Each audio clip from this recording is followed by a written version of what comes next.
Look at the square in Cairo. We're receiving words that things are getting a little on edge as we are hearing reports that officers are using tear gas in the middle of the streets. We heard a report that some people are arriving via camel. Meanwhile, the opposition insists it will not stop its protests until President Hosni Mubarak is gone. Somebody who is in Cairo is Dominic Di Natale with a live report. Dominic, it's getting louder. It most certainly is, and the simple reason for that is the massive crowd in Tahrir Square is on the march as I speak. Thousands have actually started to exit the square. Not entirely sure which direction they intend on going, but they certainly are on the move. And we are talking something like 20,000 people have broken away from the main crowd and are marching past the end of the October 6th bridge and basically heading east. Not entirely sure where they intend to go, but just a few moments ago we were hearing about pitch battles in the square. People were throwing rocks and sticks at each other. People came rushing away with head wounds and blood streaming down their face. Very, very tense situation, and everything very much in flux. As I see now, sorry, forgive me, I can see fresh crowds breaking away from the centre of the square, joining those who have already left. And the crowd, it's not dispersing, it's an intense march. These people, they're running in massive numbers. They're running towards October 6th Bridge, and it appears that they're coming face to face with what appear to be pro-government protesters. This could end up being a pitched battle in the street, guys. Well, Dominic, where does the Army stand in this? The Army says we're going to let you demonstrate. Whose side are they on? Go ahead, Dominic. Whose side is the Army on? It's split right down the middle, the Army at the moment. It knows its main job is to protect the people, but you have to remember that the head of the Army are the ones that have been protecting Mubarak so far. So there's a kind of dichotomy going on here. You've got to look at actually what really the shape of the army is, to be quite honest. Most of them, 2/3 of the army, are actually conscripts who aren't career soldiers. They don't really want to be soldiers, so they're very, very much with the people. Just down below me, there's guys punching the living daylights out of each other down here, and they're amassing to those crowds that are running away. It just seems utter chaos here at the moment, guys. Well, now, Dominic, yesterday we'd heard reports that after the protests, and here they go again, they were going to march on the presidential palace and maybe storm it. So what you're telling us today is something new, and that is that inside Tahrir Square, there are not only people who want Mubarak gone, and we can see some of the violence right there, but there are people who are supporting him, and now they're going at each other. Is that right? That's exactly what's been happening in the past half hour, most certainly, yes. But it's the anti-government protesters who are the overwhelming number here. It's actually a relatively small number. I'd say maybe 10-15% of the protesters out there are actually pro-government, and so they're easily being overwhelmed. We believe that a lot of the pro-government protesters have actually been organised, the government. They're actually not genuine pro-Mubarak protesters. Those that were fighting were suddenly dropping their weapons and hugging each other, saying we're brothers, we're Egyptians together. And so it appears that some are actually pro-government governors are now siding with the anti-Mubarak protesters. Sorry. All right, Dominic, stand by if you will, because our own Greg Palcott is in the middle of this melee right now. He's going to join us live right now on the phone. Greg? Guys, we are totally in the middle of it. We're watching pro-Mubarak forces, maybe activists, maybe about 1,000 streaming into the square, throwing rocks, beating back the anti-Mubarak forces. What we're seeing now is civil war breaking out right here on the streets of Cairo. We, in fact, were put upon by about 20 or 30 pro-Mubarak forces. We worked our way back into an alleyway and came up to the hotel overlooking this. We were told not to go on the balcony if you could spot us and come up here, but we are looking and we are watching. People are being hurt and nowhere to be seen security. The army has completely pulled back. The riot police is completely gone. I'm watching 2 army soldiers, 3, 4, 5. They are guarding the Egyptian Museum, which is what we're immediately opposite. They're making sure nobody comes in there, but it is chaos on the street. It is violent, and this is all boiling over now. We spoke with the people in favor of President Mubarak, and they were very passionate about their support for the president. There have been reports of extreme government support for these activists, that they were bussed in, organized, what have you. That could be very well true, but there's nothing phony or nothing forced about this battle. This is going on. It is going on for real, and we're watching it all unfold in front of us. And frankly, we're a bit of a prisoner here in this hotel too. But it's a good overlook. The rocks, they come pretty high, up around 50 feet or so. But we're at about 100 feet, so we are clear. But it is a swarming, ugly scene, and this chaos in Egypt is exactly that. We've called it chaos for a few days. Greg, it's certifiably, yes. Greg, is this the first time that you've seen this in the week that you've been there? Is this the first time that you've seen this? This is the first time we've seen individual against individual. First, what we saw was the anti-government protesters, the activists, battling with the security forces, that is, the riot police. Then we saw the military come in, and that calmed things down. The military today, for whatever reason, has stepped back.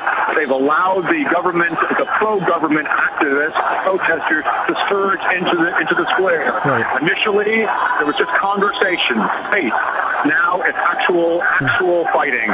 And I'm being pointed at up here on this balcony. Again, we're about 100 feet up there, spotting us, spotting our camera. I'm stepping back a little bit. Yeah, be safe. The hotel owner, in fact, is concerned that there's a surging up inside this building. All right, Greg, why don't you get into a place where you're safe? Dominic DiNatale is also there overlooking it. Dominic, we understand the protesters are throwing sticks and stones, and people are riding up, charging each other on horses and camels. Who seems to have more people in the square, the pro-government people or the anti? It is the anti-government people that are the overwhelming majority, although there are some fresh supporters just below me here carrying a massive picture, a massive poster of Hosni Mubarak, and they intend quite clearly to march into the square themselves. But I would say just a fifth of these people are pro-government supporters. The rest are overwhelmingly anti-government supporters. They were there earlier on today. It was only later in the day that the pro-government supporters actually turned up.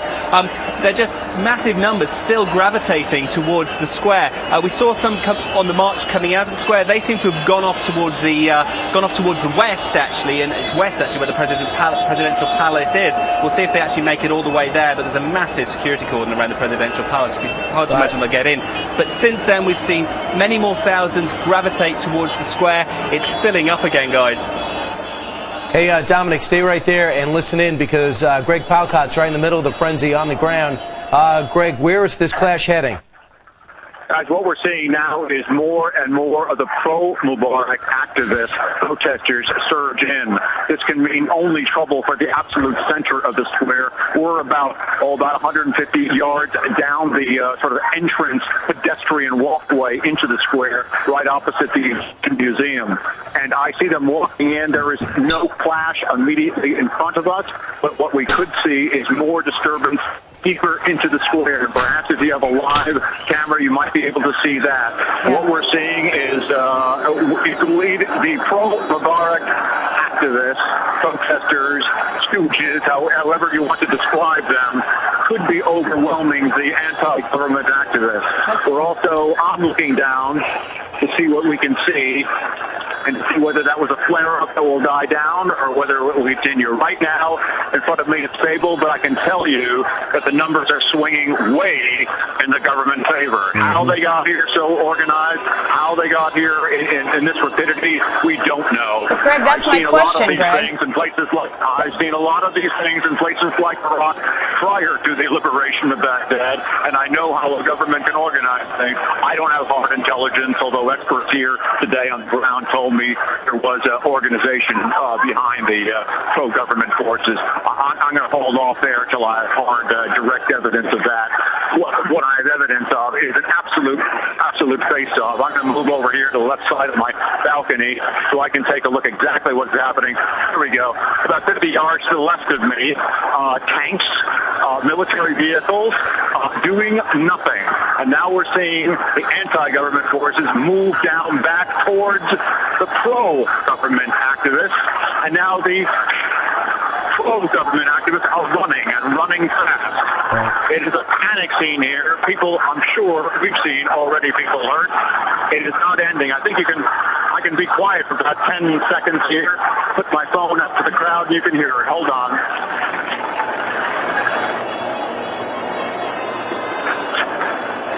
what we're seeing now is it's pure rocks back and forth. It's a battle here. It's a battle between the two sides, guys.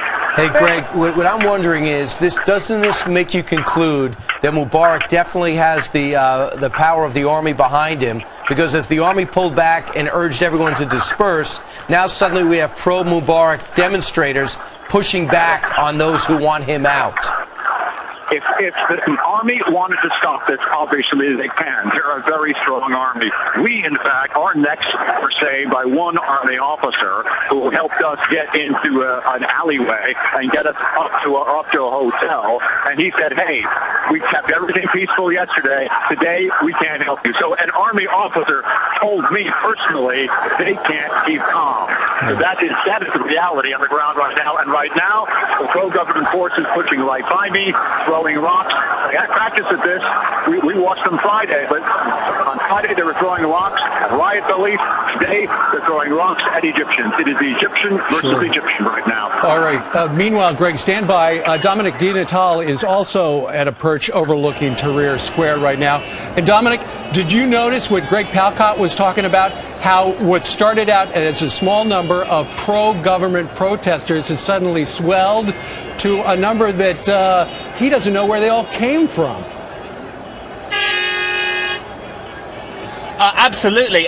Where I'm standing on the 15th floor of the Ramses Hilton Hotel, I can see that there are large numbers of pro-Mubarak protesters gathering together. They gather in clusters of anywhere between 100 and 500. Someone seems to be organising them, telling them where to go, trying to encourage more people to swell the ranks, and then they start heading towards Tahrir Square. I've just seen a massive tidal surge of thousands of people rush and clash against each other at the entrance to the square. Clearly pro-Mubarak protesters and anti-government protesters simultaneously hitting each other face on. It seems that from a distance that there are organisers trying to get together large groups of Mubarak supporters and then send them in. I'm not entirely sure who the individuals are that are doing it. Earlier on we saw some very suspicious looking black SUVs which usually are used by the security forces, and some people from those cars came out and started directing people on where to run. Right now I'm looking at a group of about 200 people who've got a massive poster of Hosni Mubarak. They're hanging it to one of the bridges or one of the exit routes to the October the 6th bridge, and they are getting very, very rowdy and appear to be ready to join the rest of the throng in the main square. You have to wonder what the